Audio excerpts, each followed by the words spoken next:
So we'll start with compute decisions. So this is the first structural pillar that makes up the landing zones. Obviously, it's in no particular order. We'll just start with compute decisions. So yeah, it really depends on the requirements of your business and what infrastructure you've got in place at the moment. So I guess the first thing we kind of recommend is to assess what you've currently got on premises, or the requirements that you've got and want to put in place in Azure. Some customers have already got infrastructure in Azure. Some customers are going into a greenfield environment and want to set it up from scratch using best practices. So it's important to look at the applications that you've got on premises and the ones that you're looking to move into Azure, because this really shapes what kind of compute you need to implement in Azure. Some examples we really see from this is, are you running all your physical hardware on premises, and you could look to modernize the application with app services. So, you could use platform as a service services, which takes away the requirement of patching, takes away of the requirement of actually looking after servers in Azure, and Microsoft looks after all that for you. Of course, this could be more expensive in some areas, but in other areas it could actually cut costs, which is always a nice thing to do when moving to the cloud. So one thing to be aware of really, though, with platform as a service services, your application needs to be able to support that. So sometimes customers have applications and they're willing to modernize the application so it works in modern technologies in Azure, which is absolutely brilliant, but not every application can support that. If you've got some old applications that have been running on old versions that can't be upgraded, then of course that hinders what you can put into Azure. Other kind of modern services as well is containerisation. So Kubernetes has been around for quite a while now, and obviously it's spread across the various cloud platforms like Google, Amazon, and Azure. But Azure have got their own kind of rework of that called Azure Kubernetes Services.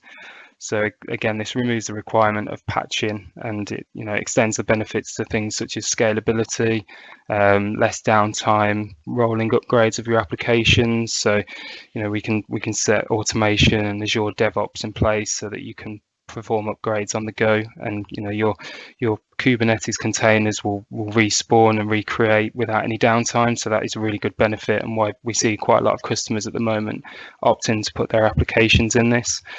Obviously, with Kubernetes and containers, not every application again works straight away.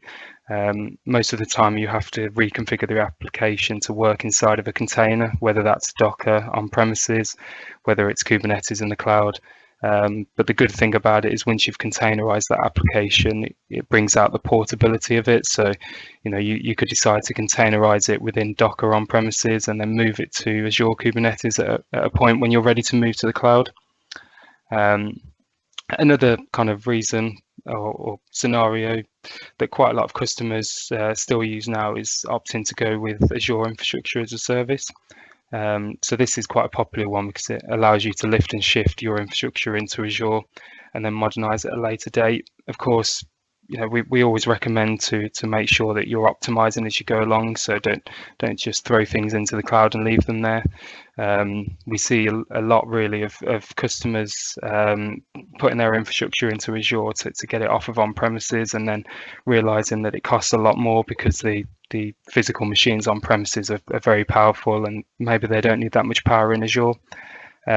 But of course, a benefit of this really is if you've got deadlines, you might have a data center that your contracts ran out and you need to move to the cloud as soon as possible. That's a really good option to get into Azure, and then you can use tools. We use Cloud Health to optimize customers' environments afterwards to make sure that the money you're spending in Azure is put to really good use. So after you've determined your strategy for how your workloads will run in Azure, you can start to think about virtual machines or application services, or maybe you're ready for containers running in Azure and you want to go to Azure Kubernetes.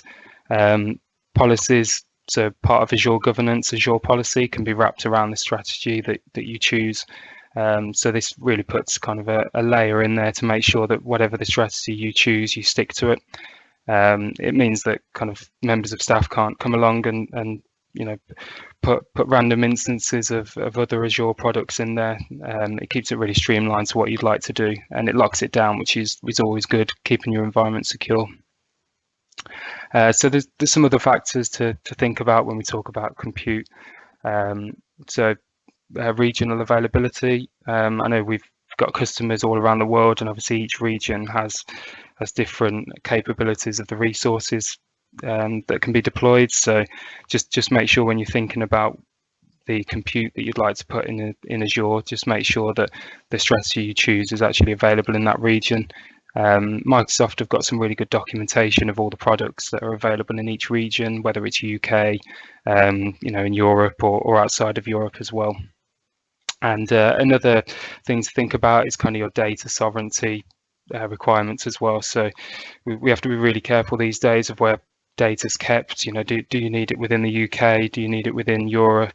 Or if you don't have any requirements, then of course you can deploy to anywhere. But that's a really good point to make sure that you choose the region that's got the availability for your resources. But of course, you need to make sure that the data is kept within where you need it to be for legal purposes.